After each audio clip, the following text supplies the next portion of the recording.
Well, welcome to Genesis chapter 2. We've got a heap of very interesting things to discuss. And Genesis 2, it's the end of the first creation story. You might not have realized there were actually two creation stories in the Bible. The first one is, of course, Genesis 1. But ages ago, when Bishop Stephen Langton was dividing up the Bible into chapters, he didn't divide. He kind of split Genesis 1 and 2 just a bit short. He didn't get the whole of the first creation story. He left out day 7. So Genesis chapter 2 finishes with day 7 and then has another. Some people think it's a separate creation story, but like I've explained in the Genesis 1 commentary video, both the Genesis 1 and the Genesis 2 creation stories go together like a hand in a glove. Like two different versions of a wedding day, one from the man and one from the woman, both with their perspective, but the same event. So we start Genesis chapter 2 with day 7 of creation, and it's the Sabbath. And of course, God had worked really hard for 6 days, and now he was having a break. And he said that that 7th day was holy, and he had a rest. God, of course, doesn't need a rest. If he's God at all, if he's almighty, he doesn't get tired. And so why did he have a rest? He had a rest because he was teaching us an important lesson. And that lesson, it turns out, goes through the entire Bible, starting right here at Genesis, all the way through the rest of the Old Testament. The concept of rest, which is the word Sabbath, gets more and more involved. We get to the New Testament, we find out that Jesus is our Sabbath. That's an interesting thought, because we find out that when we're striving and working to get saved, we can't do it on our own. But when we come to Jesus, we're able to have rest. In other words, we're able to get saved when we rest or put our trust in him. So Jesus is our Sabbath. And but the Sabbath here at the start of Genesis chapter 2 is, I feel like, a very profound idea. Now, you might think, it's not that big of a deal. It's just having a day off. It's just having a break. And, we all need a rest from time to time. True. But actually, in the ancient world, especially slaves never got a day off. But the Bible, it puts this idea of a day of rest here, but later on when we get to the 10 Commandments, and it says that the Lord, that the Sabbath is holy and you must keep the Sabbath, it says even the slaves had to keep the Sabbath. The Sabbath is an interesting thing because it's something that people wouldn't have thought up on their own. It came from God. So when I think of the Sabbath in creation, I try to put myself back into the ancient world and I imagine what it was like. And of course, I've got a limited imagination. I wasn't there and I only know what I've read. But I imagine that this idea that everyone had to have a day off was a completely unique idea. Yeah, sure, the wealthy and the rich, they took time off whenever they wanted to, but no one else was allowed to have time off. And in fact, many people would have been so poor they couldn't have afforded a day off. But the Lord required it. And the world we're living in now, we have a weekend. And guess where that comes from? Comes from right here, Genesis chapter 2. Super cool. And so we're going to go through now a number of things in Genesis chapter 2. I've got heaps of questions. You can see I've got 2 whole pages of notes. And there's so much detail in one chapter, it's so hard to cover. But I'm going to ask these questions. Was the Garden of Eden a metaphor? If it was real, where was the Garden of Eden? Why do Bible stories sound made up? We're going to consider ancient literature, Babylonian, Egyptian. We're going to consider what the book of Genesis says about God. We're going to talk about Adam's original job and Eve's. We're going to talk about Eve. Was she equal to Adam? Are women equal to men? We're going to talk about Christ and the church. We're going to talk about a little bit about evolutionary theory, theological things that impact on that, and a summary of what our job is today. See, all of that comes out of Genesis 2. And of course, it's going into my Genesis commentary. But I've already told you something about the Sabbath. which is where Genesis 2 starts. But we then get to a few verses down, we get to Genesis 2 proper and the starting of the second creation story. And it says, the Lord had planted a garden in Eden. And that's where this question comes up. Was the Garden of Eden a real place, or was it just a metaphor? A lot of people think it's a metaphor because it describes things about the Garden of Eden that sound like a bit made up.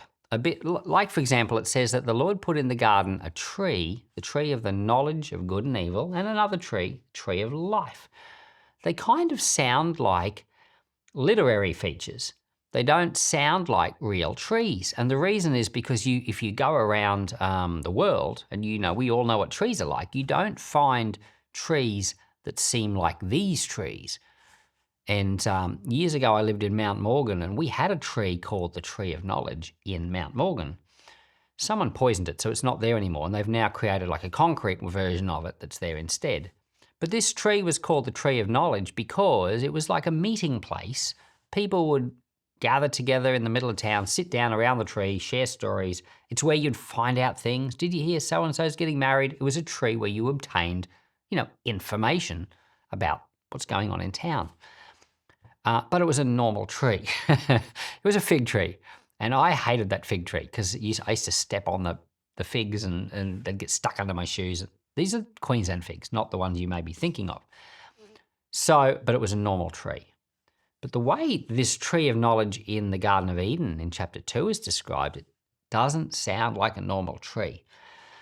And so people think the Garden of Eden is maybe just a literary thing, or it's a metaphor and it wasn't a real place.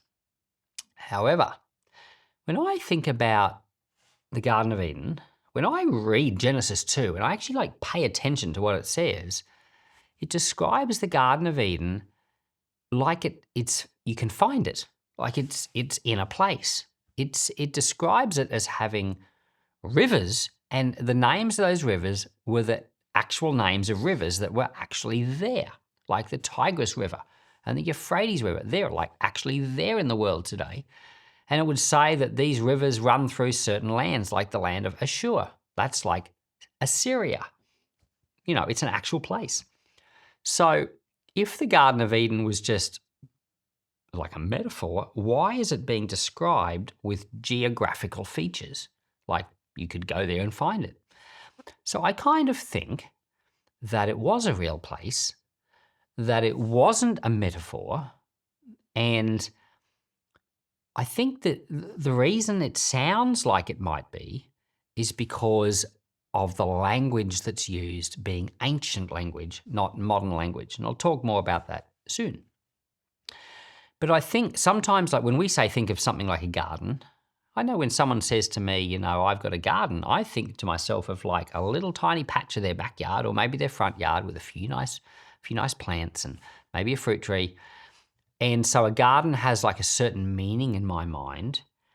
And I think when we, because words have meanings, but I don't think that the words that the Bible used in ancient times have the same meanings as what we have now, or they're not exactly the same.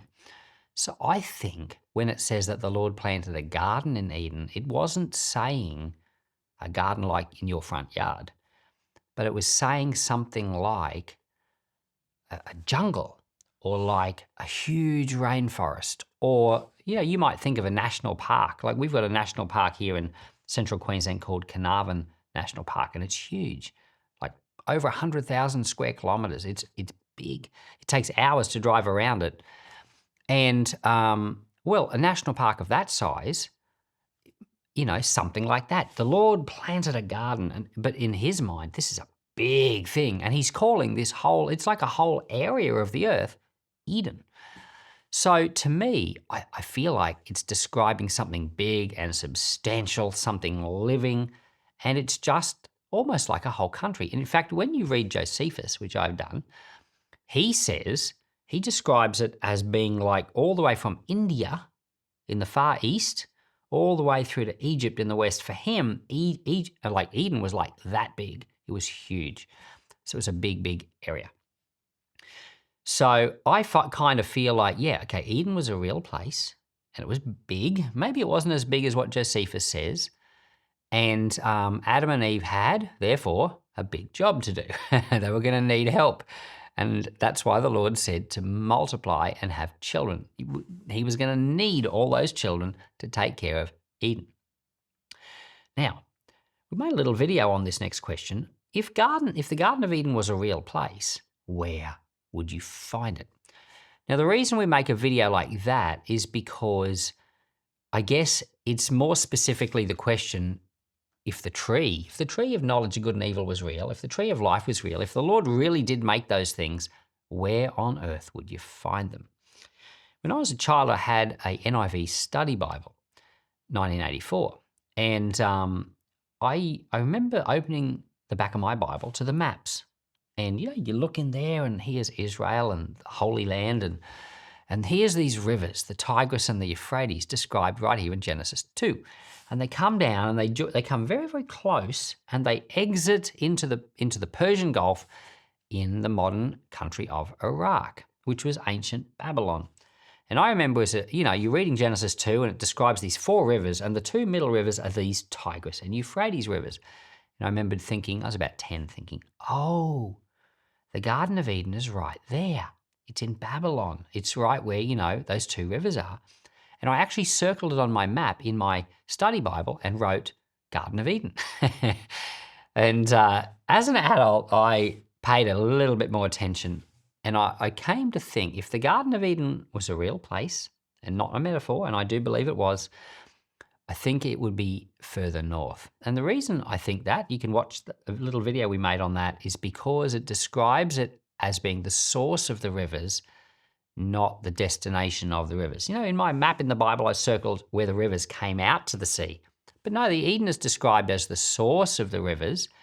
And then these rivers, of course, spread out over this huge area, which Josephus describes as being from India to Egypt. So the source of those rivers, the source of the Tigris and the Euphrates rivers, is actually in Turkey. We went to Turkey. We actually went to where the source of those rivers was. And we found a lovely garden, a botanical garden there called the Ataturk Botanical Gardens in Erzurum. We filmed there and ate an apple and everything. Keep your eyes out for other videos and you'll get to see all of that. So I feel like if the Garden of Eden was a real place, if that specific place where the tree of life was a real place, not a metaphor, I sense it's probably in the country of Turkey, somewhere in the mountains, possibly around Erzurum. But there's a question here, and it has to do with ancient literature. The question is this: why do Bible stories sound like they're made up? Because they've got things in them like the tree of knowledge and good and evil, the tree of life. The way that the language is written, it sounds kind of like literature. Sounds like children's stories or sounds like myth. It sounds a bit like it's made up. Why is that the case? Well, I have to say, first of all, that that's not the case for all Bible stories. The Bible is actually a big book, written 66 books within one book, and is written over like a long period of time from like 1500 BC-ish all the way through to just after the time of Jesus. So there's a big period of time of 1,500 years. This book is written by like a lot of different people, like something like 30 different people. And they've written in all different styles. And some of those styles are historical and they're clearly just telling a story of what happened. The story of Jesus, the Gospels, the early church, they're all not made up stories. But there are some parts of the Bible that sound made up. And in the case of the Gospels, Jesus tells parables. Those parables are made up stories, but they're like fables.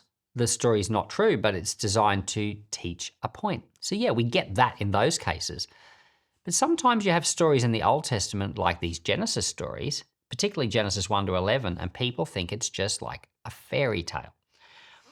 And I want to read to you 3 little samples of literature which I wrote myself.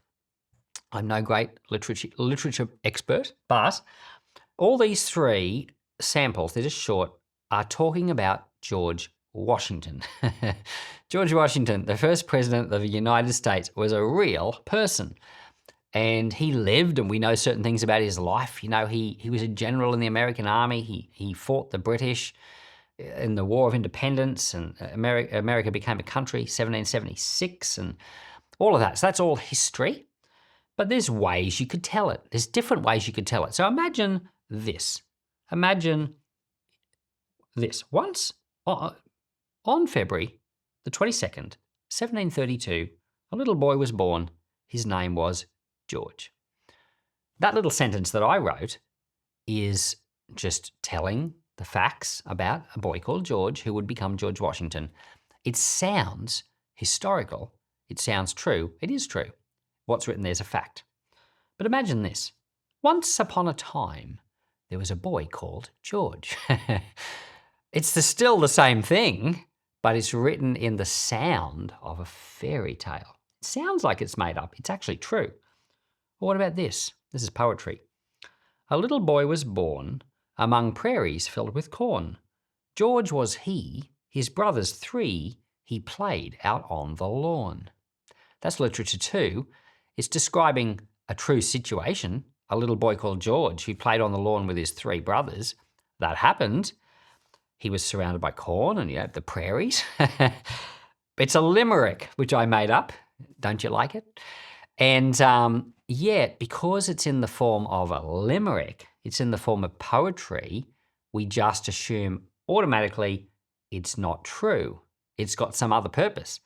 But all 3 of those samples of literature, my fairy tale, my limerick, and my one line of prose, all describe something that was factual. So we get a certain impression when we hear literature by the style or the genre of the literature, which gives us a feeling. What we've got in the book of Genesis is ancient literature and is not written the way that we write history. It's written in the way that ancient people wrote history.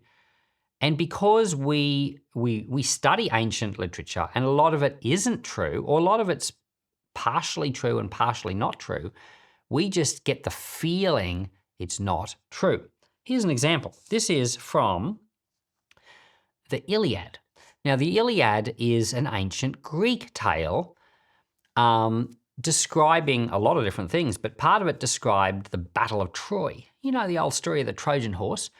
The Trojan horse story was history, but it also had components in it like Achilles, who was supposedly a great warrior, but he kind of like almost godlike. Well, this is how that's described. There's a moment in the Iliad that I'm just going to read for you here. It says, "No more words. He dashed toward the city, heart racing for a great exploit, rushing on, like a champion stallion, drawing a chariot full tilt, sweeping across the plain in easy tearing strides. So Achilles hurtled on, driving legs and knees." That is ancient poetry written by Homer to describe an actual battle, but is written in a poetic style. And nearly all of ancient literature, not all of it, but nearly all of it that was historical, is poetic. Whereas a few minutes ago, I read for you a limerick, which was poetry, and it didn't sound factual at all, even though it did describe something that actually happened. So ancient literature, in nearly all cases, was poetry. So when we read it, because modern poetry doesn't always describe, modern poetry serves like a different purpose. It's like for entertainment, to move the heart, to make you think. It's not necessarily to describe history. Sometimes it does though. But because we've got that feeling, sometimes when you read the book of Genesis, that you get feelings, even though the book of Genesis is there to describe things that happened. Now, and of course, Achilles, we know, was a person. Now, maybe he wasn't godlike, but there was an actual Battle of Troy. So that poetry is describing true, like history, but in the way that ancient Greeks described history, Homer in particular. So what we've got in ancient times is we've got ancient literature. Now, the book of Genesis, interestingly, is not poetry. Even though I just said that nearly all the ancient literature is poetic, it wasn't all poetic. Genesis wasn't. Now, that's very, to me anyway, that was very, very interesting because I'm one of those people that believes that Moses wrote the book of Genesis. I'm convinced. Now, I know that's a bit of a discussion, but I'm convinced for very many reasons which we won't discuss. And at some point in future Bible videos, when we probably get to Exodus, I'll talk about why I believe Moses did in fact write the first 5 books of the Bible. And there's some theories about the first 5 books of the Bible, the JDP theory and various things like that, fragment hypotheses and things like that, which I am not convinced of at all. I'm convinced that Moses wrote the Bible. But Moses, if you believe what the Bible says about itself, and I do, Moses was trained where? In Egypt. And Egypt just so happens to be one ancient culture that didn't write much poetry. What did they write? Prose. So if Moses was trained by the Egyptians and he was going to write the book of Genesis, he would write it the way he was trained, which would be the way that it actually is written in prose. But it's still ancient prose, not prose not like straightforward writing the way we do, where you lay out the facts one after another and this is what makes it feel real. No, ancient prose is written the way that ancient people wrote down history and facts. And sometimes they did mix things like allegory into it, or they would mix symbols into it. And so sometimes people get the feeling like it's all made up, but it's because you're reading something that's old and you're just not used to hearing it that way. Now, there were other ancient creation stories. The Babylonians had creation stories. The Egyptians also had creation stories, and other cultures would have had them too. And they all seem to have some things in common. And I'm about to read to you the first 9 lines of the Babylonian creation story, the Enuma Elish, except when I get to the names of their gods, I'm not going to say them. I'm very careful not to say, in some cases, the names of ancient gods, because the Bible went to great lengths to obliterate those names. Now, we know them because we've had archaeology and we've discovered them. But with the exception of like the Canaanites, it seems like the Old Testament really tried hard to scrub out the names of the other gods. And a lot of the Old Testament does name the Canaanite gods because that was the big battle the Israelites were fighting. They were worshiping Baal and Asherah, and the prophets were always calling them to turn their back on those gods. But right in the oldest part, the Babylonian gods and the Egyptian gods are not named in the Bible. So sometimes there were parts of creation that had the names of those gods, like the sun, for example. In ancient Egypt, they'd given the sun a name, but that was also, in their thinking, a god. Well, the Bible doesn't call the sun by the word for sun. It just calls it the greater light. I explained that in the Genesis 1 commentary video. So I'm now going to read to you the first 9 lines of the Babylonian creation story, the Enuma Elish, but I'm going to leave out the names of 2 gods that they have there. And some people, the reason I'm going to read this to you is because some people feel like the Bible was copying other stories that were already out there. They get this, there's these accusations made against the Bible, and they say, the Bible isn't original. The Bible was just copying what other people said. Well, just listen to this and hear what I have to say. This is first 9 lines of Tablet 1. When the heavens above did not exist, and the earth beneath had not come into being, there was first God. The first in order, their begetter, and demiurge, second God, who gave birth to them all. They mingled their waters together. Before meadowland had coalesced, and reed bed was to be found, when not one of the gods had been formed, or had come into being, when no destinies had been decreed, the gods were created within them. All right, so I didn't tell you the names of the gods. If you're really curious, you can look it up. But I'm going to follow biblical precedent and leave their names out. And This little story here, which goes on and on and on, I think there's about 7 tablets in the Enuma Elish. It starts out by describing 2 gods, a male and a female, that were there before the earth or the universe. And it says that these 2 gods mingled their waters together. In other words, they procreated. And out of these 2 came other gods. In fact, they created all the other gods. They kind of had children gods. So there's this kind of like reproduction going on. You got a male and a female, they reproduce, they create other gods, and then the story goes on to tell about how people came and various other things. The Egyptian creation myths have some similarities, but they're different. They also have this idea of gods being male and female, of them mating, of them creating children that are also gods. They have the idea of there being waters of chaos. And so there are some kind of similarities between ancient creation stories. And what happens is people read those, and then they read the Bible and they notice things like before the heavens and the earth, in the beginning God was there and there were waters. It says that the Spirit of God hovered over the waters and he spoke, let there be light. And people see these like some similarities and they think, oh, the Bible's just copying. But it isn't. In fact, I find this really, really amazing. First of all, in the Bible, there's not a male God and a female God that reproduce. There's just God. And God creates not by having sex with another God, he speaks. And when he speaks, it comes into existence.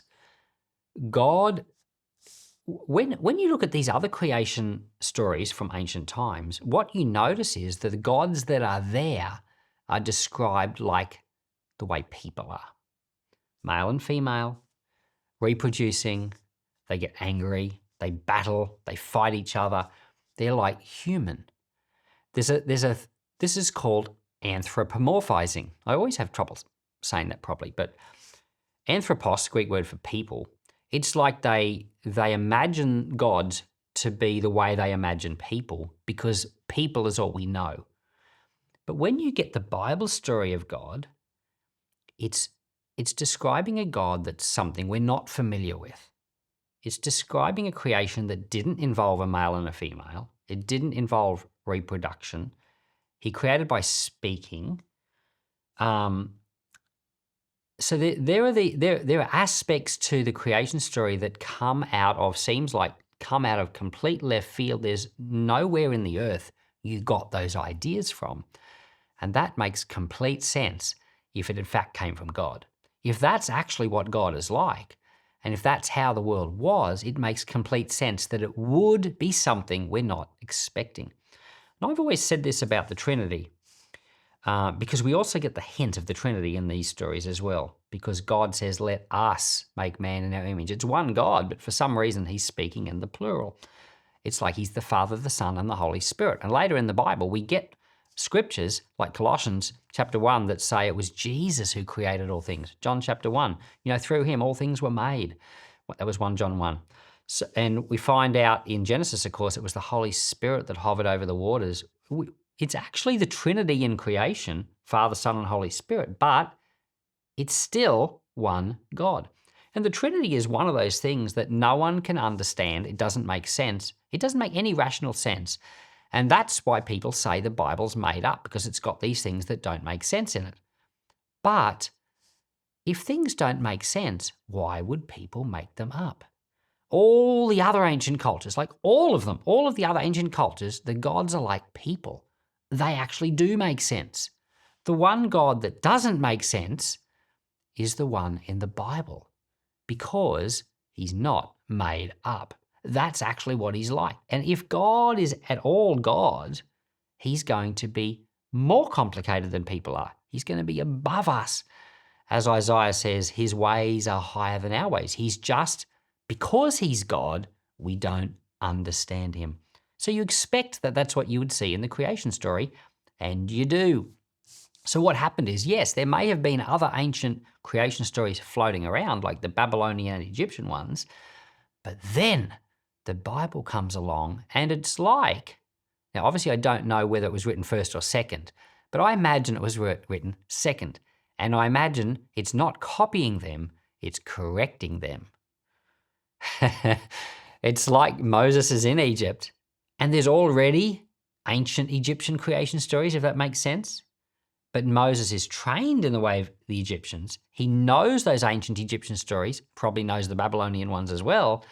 But when he writes the creation of Genesis, he must have some understanding. I don't know how exactly he got it, but oral tradition was there. No doubt the Lord helped him. And when he writes, he corrects. He looks at those things and says, God did not mate. There wasn't two gods. There wasn't sexual reproduction in the sky. He corrects it, and he leaves out the Egyptian names for God. He doesn't call the sun by the name of the sun god and all of that. The story of Genesis is remarkable. Both the first account in Genesis 1 and the second one in Genesis chapter 2. So what does it actually say about God? It says that he alone is the creator of everything. He is unique. There's nothing like him. We can't imagine him. We couldn't have made him up. He's also solitary, but he's a trinity. He's a trinity in being solitary. So he's actually a community within himself, but there's only one God. So we learn all of this in Genesis, although you wouldn't have realized it until you examine it a little closer. So God creates Adam, puts him in a garden, which we think is huge. We think it's a real place, and gives Adam a job. And his job is to care for this garden, which, of course, when we get to Genesis chapter 3, we're going to find out he messed up pretty quickly. But I believe, and a lot of Christians believe, a lot of theologians, a lot of people who really read the Bible and think about it, it seems clear to them, and it seems clear to me, that this original job that God gave to Adam is a job we still have. This is the job of caring for Eden, but to think of it with different words, it's to care for creation. God gave Adam the job of caring for creation, of managing the animals and the plants and the fish, not exploiting them, but managing them, making sure the world is taken care of having children, filling the earth, those children helping. And it seems to me like we still have this original job. Now, there are some Christians in the world who I love, and in fact, a lot of my Christian friends think like this. They think that the world is nearly over, that Jesus will be back any day, and they think that because of that, there's not much point worrying about, say, the environment, because it's a bit like, if you know the Titanic's going down, why rearrange the deck chairs kind of thing? And I get it. Why make effort that you don't have to make? The book of Revelation describes these plagues. It describes that a third of the grass is going to be burnt and the rivers are going to dry up. And it seems to be describing the environment kind of winding down and being destroyed. So, why bother caring for the environment if Jesus is going to be back in a few years and it's all going to be doomed anyway? Makes sense. I personally don't think Jesus is going to be back soon. I do think Jesus is coming back. And we made a whole series on our other channel, Peace TV. We made a 24-part series on the book of Revelation, beautifully illustrated. And we explain why we think Jesus can't come back yet, because he cares too much about many, many billions of people that aren't saved. There's a lot of reasons why we think Jesus will return, but just not yet. We think that we still have this original job to care for creation, and we need, just like Adam was given, we still have that job and we should care for it. Now, of course, a lot of my friends think Jesus is coming back soon. I love them. So I guess we just have a difference of opinion there. But I think even if you think Jesus is going to come back soon, you've got to still care for creation because the Lord said to. And I kind of feel like over all the years of Christianity, people have been expecting Jesus to return in their lifetime, like a lot. It seems like nearly every generation thought that, and all of them were wrong. So the chances that if you think that you're wrong is kind of high.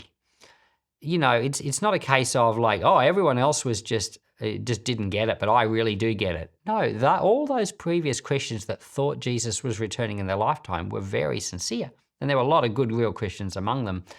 We're going to be in heaven with them.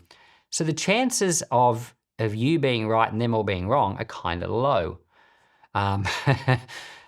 So what I'm trying to say is that this job of creation is a job that we've got, and we should take it seriously.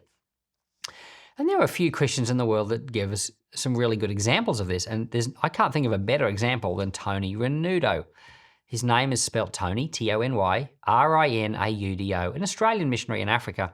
Just look him up. He's an amazing example of someone that's caring for creation, as we should too. Now, you might say, oh, I'm just an ordinary person. I live in a city. I can't do much. Well, what you could do is mow your lawn, keep your car washed and your windows cleaned. That's caring for your Eden. Make sure your bedroom's tidy and iron your clothes, and make sure you put your recycling out and get rid of the rubbish and weed your garden. And, so there are things you've got control over. And of course, don't litter. And, if there are other things you can do that are practical, don't waste paper and don't have excessively long showers and waste water. There are practical things you can do to take care of Eden. So we may as well, because it's what the Lord asked us to do. So Adam had this original job of taking care of creation, and Eve was given the job as well. Sometimes people think that Eve, or women, are less valuable than men. And, we're going to talk, not in this video, I'm going to talk a fair bit about this in a video to come, maybe even next week. We're going to answer the question, why is the Bible so patriarchal? So watch out for that. I think it's a week away. It might be 2 weeks away. But I'm going to pause going through the Bible. I'm doing a chapter a week, but we're going to pause between chapter 2 and 3, and we're going to just talk about this idea of patriarchy in the Bible. And we're going to talk about Eve as being valued, because it's one of the most surprising things about this Genesis story, Genesis chapter 2. You might not realize how countercultural Eve is in this Genesis 2 story. It's very countercultural. So I just am tempted to say a lot of things about it, but I'm going to save it up for my video, why does the Bible seem so patriarchal? We will get to that. But just for now, I want to say that Eve is equally valued with Adam, and there were some very surprising things said about her. And she is given the same task that Adam is given, which translates into our modern way of thinking, is that women are equal to men, and women have the same task that men was given to care for creation and to produce life. It says in the Bible that Eve was to be the mother of all the living, and women are, of course, the mother of all the living. Fathers are needed, but it's the women who are the mother of the living. Without women, we don't have offspring and life, and that is a task unique to women, but not of less importance. May be, in fact, of crucial importance. We'll talk about all of that in the video on the patriarchy. But there's a surprising thing about Adam and Eve. And I've said quite a few times, and I will next week too, that the Genesis story has these things in it that you wouldn't expect. They're so countercultural, like the way that God is described as being not like people, and the way that the Sabbath is described as a rest being needed. And of course, the things I'm going to say about Eve are very countercultural. Man and woman made in God's image. That's very countercultural to the time as well.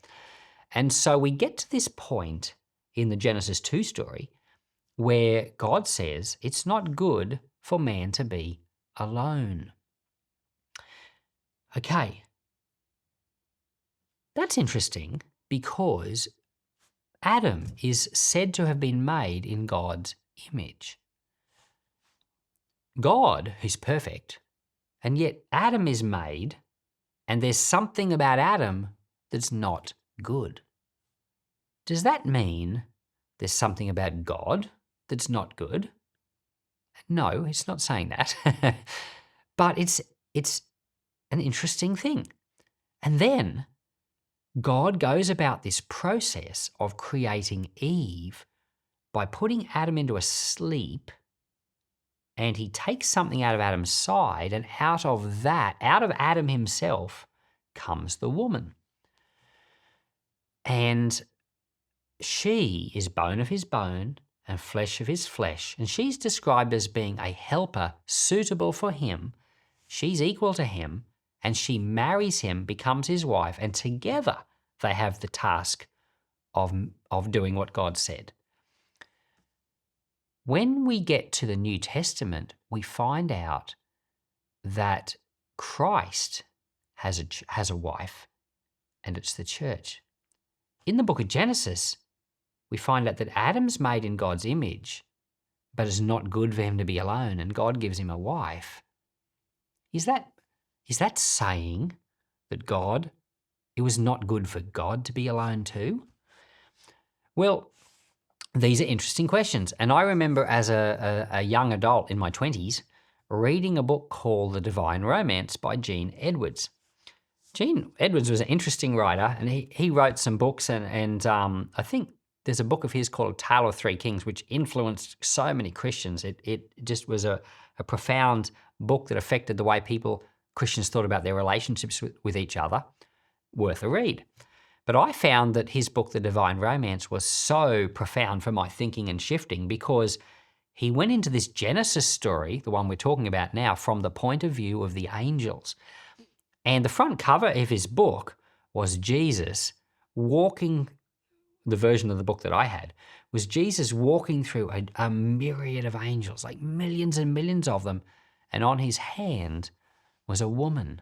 Now, the woman was, of course, his bride, the church.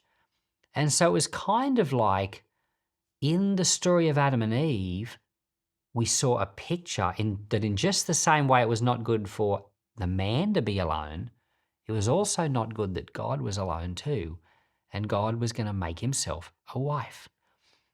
It's a crazy thought. And we find that when we get to Ephesians chapter 5 in the New Testament, Paul talks about it. He talks about husbands and wives becoming one flesh, and he says a great mystery. But then he flips it and says, but I'm actually not talking about men and women. I'm actually talking about Christ and his church. So we, the believers, somehow in a strange, mysterious way, are Christ's wife. Christ is making us somehow, in the same way that Adam fell asleep and out of his side came a wife, so Christ fell asleep. Christ went to the cross. He died, was put in the ground. Christ's side was pierced on the cross. Out of Christ rose again, and out of his death and resurrection came the church, his wife. And we have been given the task of being a suitable helper to Christ, just like Eve was a suitable helper to Adam. There's this very interesting picture. When you first read Genesis 2, you don't necessarily pick it up. But as you know more of the Bible, and then you consider Genesis 2, you realize, wow, Jesus is right there. He's kind of pictured in what happens to Adam and Eve. And in the same way that Eve is equally valued, she's a suitable helper, and she's described as being very good. So somehow we, the church, are a suitable helper to Christ, even though we're not perfect yet. And somehow we're going to help Christ with some great eternal thing. And of course, we don't know what it is. We're already helping the Lord now. We're helping the Lord on the earth because we're preaching the gospel, and we're the Lord's arms and legs in the earth. But I suspect that in eternity, there's some great plan and purpose. And we don't know that much about eternity, but Paul does say that no mind has conceived what God has planned for those who love him. That's 1 Corinthians chapter 2, verse 9. So, turns out that Genesis 2's pretty cool. We've got this picture of Adam and Eve, but it's actually a picture of Christ and the church. And we are a part of that. How cool. So, Adam and Eve, they become one flesh. And that means they were physically joined together and they were married. Now, they didn't have a government. They didn't have a minister to do a wedding ceremony. When they were physically joined, when they had sex, that was when they were married. They were consummated. The joining together of their bodies was the marriage. And they were married for the entire of their natural lives. They became one. And later in the Bible, Paul talks about, in the book of Corinthians, he talks about the idea that a man should not go and visit a prostitute, because he says when you do that, you become one in flesh with her. In other words, there's something about that which is kind of like marrying her. And yes, it's true that in the world today, when you want to get married, there's paperwork. You've got to go to the government, you have to apply, you have to meet certain requirements. You can't marry your brother or your sister, and you have to be like 18 years of age, depending on what country you're in. And there are other requirements in some places. And so yes, you have to meet requirements, and then there has to be a process. There's a celebrant often. In Australia, there's a minister or a different celebrant. There's paperwork. You've got to put your papers in Australia 1 month and 1 day before the day you want to get married. In California, you have to get a marriage license, and you can do that the day before. In some places in America, like Nevada, you can do a drive-through wedding, but there's still paperwork. And so, yes, if you want to get married today, you've got to do it the way your country requires of you. However, in the Bible, it's right from the beginning, before any of that, it was this act of becoming one flesh that was the marriage. And later in the Bible, there are these rules, don't have sex outside of marriage. And that means you wait until you're married, and then it only stays within the marriage. So there are these rules, and sometimes people in culture, they get all upset about it. They think that God is so harsh, he won't let people have fun. You can't do whatever you want, and God's mean, and they don't want to follow God's rules because they think it's just like a kind of a made-up human idea. But it's not a made-up human idea. It begins right here in Genesis 2. And there's something about doing it God's way which protects all of society. When it's done God's way, sex is the act of being married, and it makes that relationship unique and special to all other relationships. It creates an environment where those people belong to each other and only to each other in that special way. Children grow up in that environment. It produces children. They're safe growing up in that environment. They feel protected and secure. But when we throw all those things away and we think it's just like a religious rule, it certainly is a rule of the religion. It certainly is a spiritual rule and a religious rule, but it's so much more than that, because in the mind of the Lord, it's a key part of what makes society work. And there was a researcher, James Unwin, wrote a book, Sex and Culture, 1938. It was before the sexual revolution. And so, obviously the world hadn't gone crazy yet with the sexual revolution and the discovery of the pill and all of that stuff. But his discovery was that whenever a culture, a society, didn't contain sex within marriage, that entire culture would break down within 3 generations and be gone. And he examined like 42 different cultures, and it happened every single time. And so there's something about sex and the way it affects culture when it's done the way that God originally intended, like with Adam and Eve in the Garden of Eden, and the way the Bible describes, it actually protects culture and society. And when it's not, it tears culture and society down. And there's a lot been written about it. I'm certainly no expert, but I just know that when I've got such trust in the Lord and such trust in the Bible that when I read these other people, it's easy to believe what they say, because the Lord knew all along. If we had a book that had every single thing that the Lord had thought, there literally would be no room in the universe to fill it all, to keep it. So the Lord doesn't explain necessarily all of his reasons for every single thing, but we do know we can trust him. So we come to the end of the story of the second creation story. It says Adam and Eve were naked, they felt no shame, and they were one flesh. So it's a wonderful picture of what it was originally like before sin entered the world. And we're going to, when we get to the Genesis 3 commentary, talk about sin, because that makes a big difference. Some people wonder, if God made the world so well, why are there so many problems in it? Well, that's why we must talk about sin, and we'll get to that too. But I just want to take a few more minutes and discuss the idea of, or the topic of evolutionary theory. When we were doing the Genesis 1 commentary, I talked about the some different Christians and the way they saw that creation had happened. So there was, Augustine that believed creation was instant. There was Origen who believed that creation was an allegory, like the God did create, but that wasn't what was being described.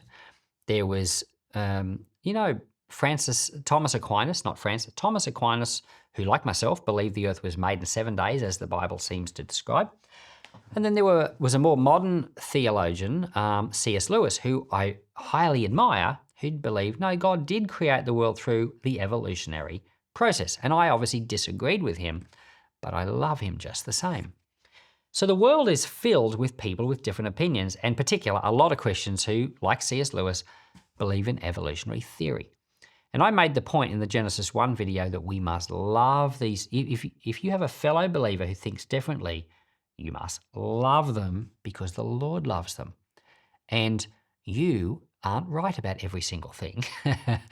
You might be right about this, but you're definitely not going to be right about every single thing. So therefore, Christians must love one another, and being right about everything isn't a prerequisite for our love. If we had to be perfect in our understanding, there would be no one in the kingdom of God. But the Lord loves all of us, knowing that all of us have imperfect thoughts. And so that's why we love one another. But now I just want to take a few minutes and just, not in detail, but just explain why I don't go for the evolutionary theory. First of all, I was brought up in a home which taught that the world was made in 7 days. So naturally, you're going to believe what you're taught when you grow up. And I did, and I still do. And but as you grow up, you encounter other ways of thinking. Now, some people, they don't take the time to think about them. They just say, no, that's not true, and they don't think about it. I was not one of those people. I was someone who thought about it. And but I found that it didn't satisfy me, even though it may satisfy other people. When I was in grade 11 at high school, we studied, I took a course called biology. I did chemistry and biology in senior high school. And in biology, we were taught evolutionary theory.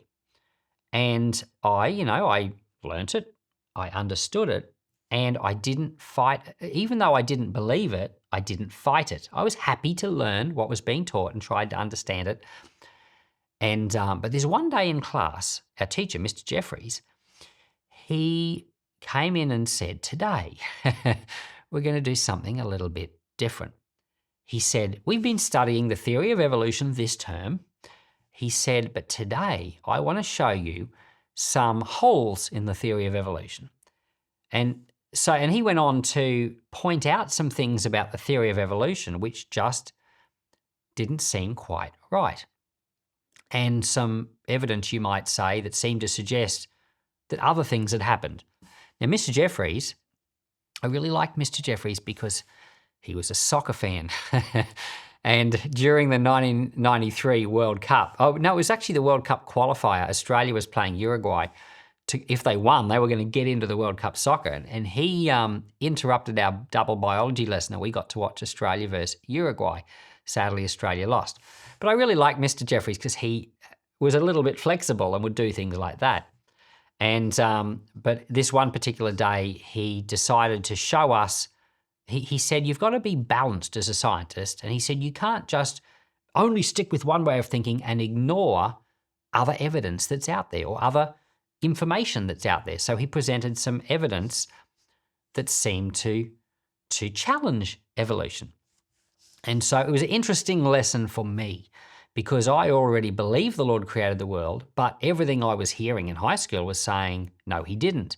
But then there was this one lesson, and it was like, there's enough information out there. If you are like me and you believe that the Lord did make the world in a short amount of time, there is enough information for you to say, okay, I'm going to just trust the Lord.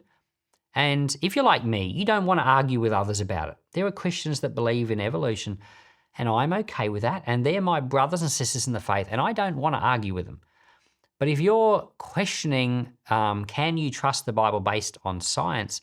Yes, you can. There are some scientific things that can give you reasons to be confident. So I'll just share with you a few of them right now. First of these is one of the things that really encouraged me is got to do with carbon dating. So what happens is that carbon has a half-life of something like 1,500 years. So you might have a plant that dies. It's got carbon in it because it's living. Anything that's lived has carbon in it. Like we have carbon in it because we breathe oxygen in, carbon dioxide out. We have carbon in our bodies. So if a person dies and let's say becomes a fossil, or if a plant dies and becomes a fossil, they had carbon in them at the beginning, but this carbon is slowly seeping out, and every 1,500 years or so, half of that carbon is gone. Another 1,500 years, half of the remaining carbon is gone, and it goes on like that. So by the time you get to about 10 or 15,000 years, there should be basically no carbon left. I mean, there'd be a very, very minute amount.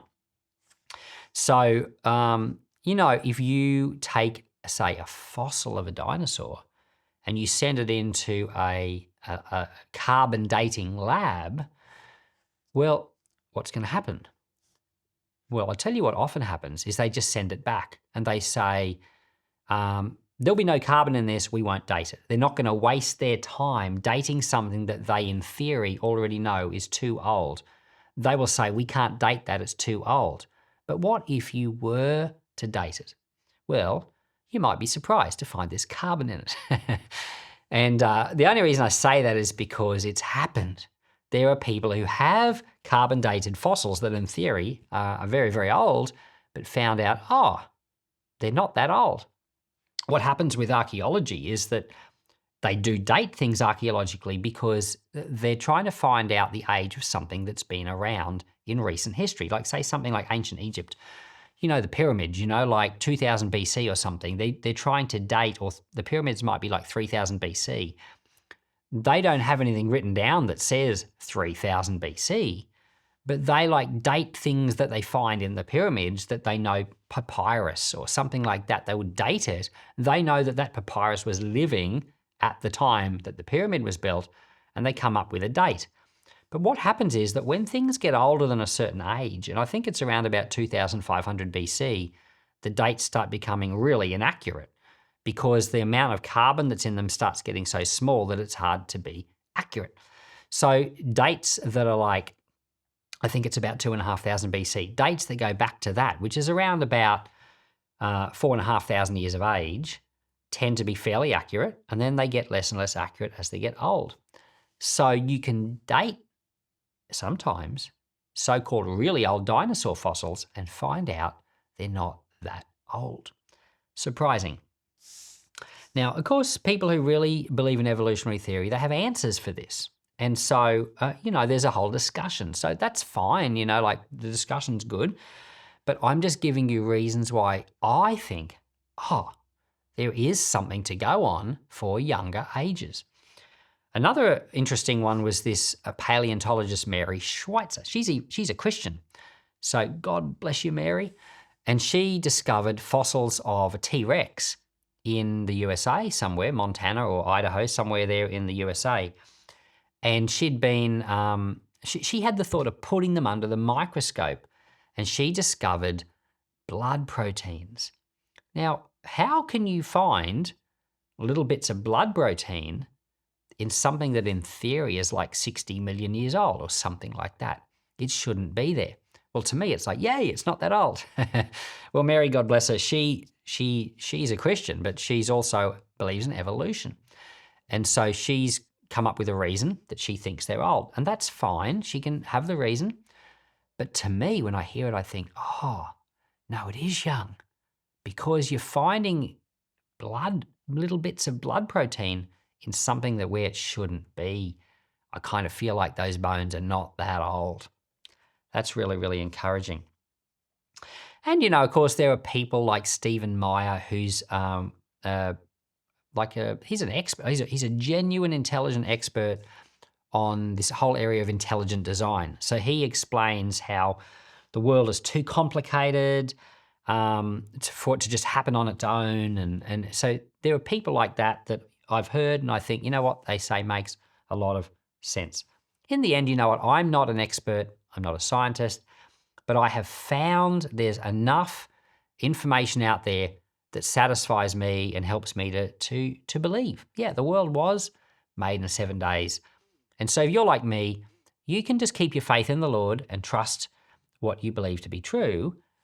But at the same time, you can, you must keep a good attitude towards people who think differently. And if you're an evolutionary Christian, a Christian who believes in evolution, a theistic evolutionist, you've got to rein in that feeling in you that says people like me, David, are an idiot, because, our desire is to love the Lord, and our desire is to trust him and to trust what the Bible says, just like you do.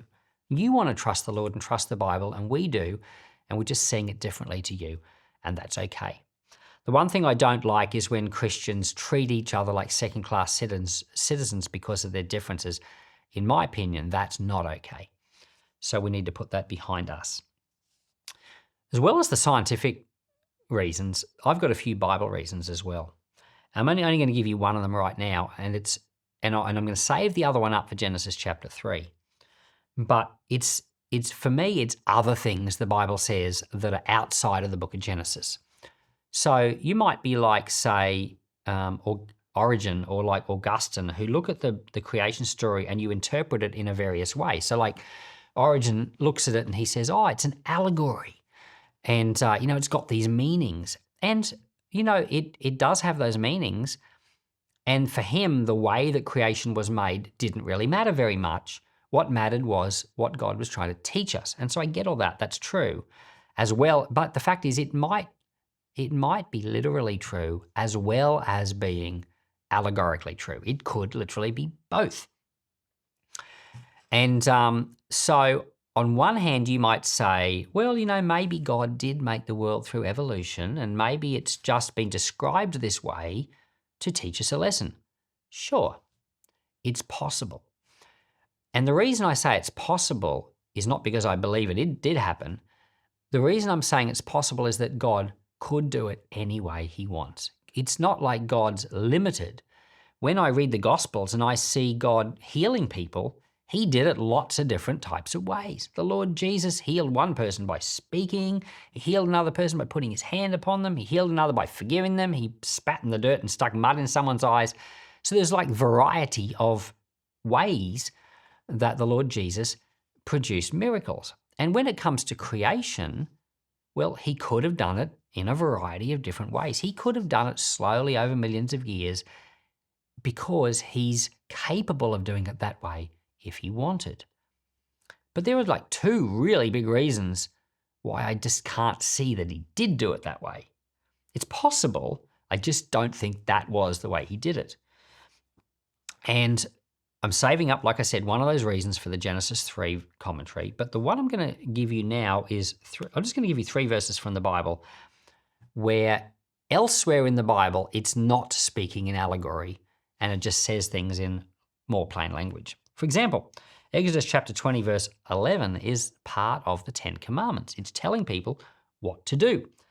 And when it gets to the 4th commandment, it says to keep the Sabbath holy. And in verse 11, it says this. It says, for in 6 days, God created the heavens and the earth. And of course, then it goes on to say, and then the 7th day he rested. It's holy, therefore rest. So we've got a plain black and white statement in Exodus saying that God made the world in 6 days. That's not an allegory. So I look at these other parts of the Bible and I think, oh, it does seem to be very clear with what the Bible is saying. Hebrews chapter 4 verse 4 is a similar thing. There's a whole passage on the Sabbath and it talks about how God rested on day 7. In fact, clearly pointing out that there were these 6 days when he wasn't resting, but now there's a 7th day that he is resting.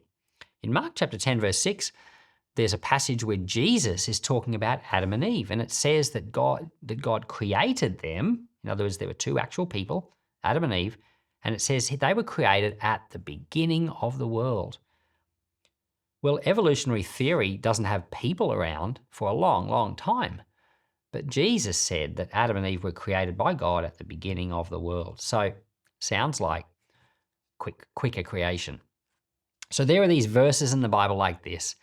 If you went digging, you could probably find a few more. I just found those 3.